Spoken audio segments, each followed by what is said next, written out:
আমার চ্যানেলে তোমাদের সকলকে স্বাগত। আজ আমরা ক্লাস 6 রায়ান মার্টিন প্রশ্নবিচিত্রা থেকে ইতিহাসের দ্বিতীয় পর্যায়ক্রমিক মূল্যায়নের তৃতীয় স্কুল সলভ করব।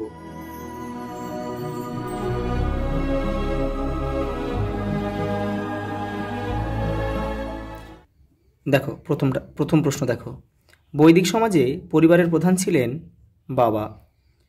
আর্যসত্য কোন ধর্মের অংশ? বৌদ্ধ ধর্মের। পার্শ্বনাথ ছিলেন জৈন তীর্থঙ্কর।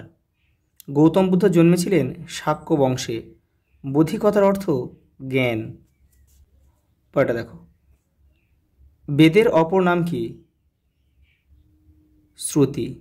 কারণ বেদ শুনে শুনে মনে রাখা হতো। ইন্ডিকা গ্রন্থটি কার লেখা? মেগাস্থিনিস। পরেরটা দেখো, কনিষ্কের রাজধানীর নাম কি? পুরুষপুর। পুরুষপুর বা পেশোয়া। পরেরটা দেখো, শ্বেতাম্বর গোষ্ঠীর নেতা কে ছিলেন?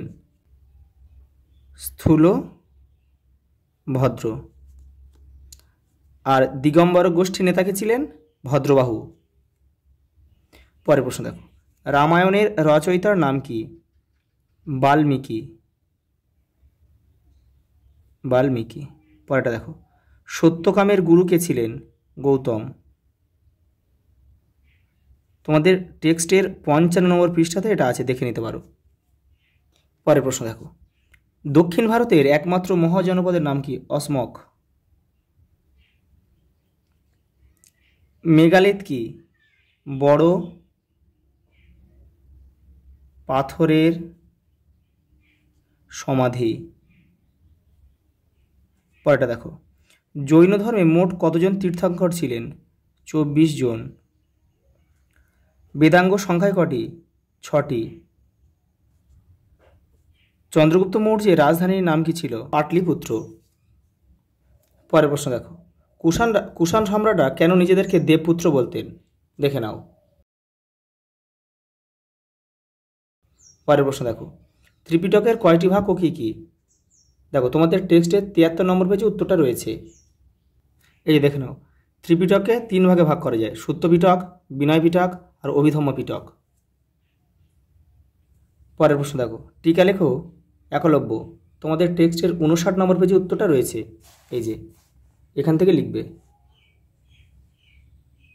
পরের প্রশ্ন দেখো, অশোকের ধম্ম। এই যে তোমাদের টেক্সটের 85 নম্বর পেজে রয়েছে। পরের প্রশ্ন দেখো, এলাহাবাদ প্রশস্তি। তোমাদের টেক্সটের 92 নম্বর পেজ, এই যে এখান থেকে পুরোটা লিখতে হবে। পরের প্রশ্ন দেখো, ত্রিরত্ন। দেখে নাও, এই যে তোমাদের টেক্সটের 74 নম্বর পেজে এই যে রয়েছে ত্রিরত্ন, এখান থেকে কিন্তু লিখতে হবে। পরের প্রশ্ন দেখো, বৈদিক সমাজ কয়টি ভাগে বিভক্ত এবং কেন? দেখে নাও, বৈদিক সমাজ 4টি ভাগে বিভক্ত। কেন? এখান থেকে এই পর্যন্ত। পরের প্রশ্ন দেখো, পঞ্চ মহাব্রত বলতে কি বোঝো? 70 নম্বর পেজ, এই যে এই পর্যন্ত লিখতে হবে, এখান থেকে এই পর্যন্ত লিখতে হবে। পরের প্রশ্ন দেখো, জৈন ধর্ম ও বৌদ্ধ ধর্মে কী কী মিল ও অমিল তোমার চোখে পড়ে? দেখে নাও, এই যে দেখো, জৈন ধর্ম ও বৌদ্ধ ধর্মের তুলনা, এই সাদৃশ্য মানে মিল আর এই বৈসাদৃশ্য মানে অমিল। এখান থেকে তোমার করে নেবে এই পর্যন্ত। দেখো লাস্ট প্রশ্ন দেখো, মৌর্য সম্রাটরা গুপ্তচর কেন নিয়োগ করতেন? দেখে নাও, এই যে এখান থেকে এই পর্যন্ত। আজ এই পর্যন্ত, দেখা হবে পরের ভিডিওতে।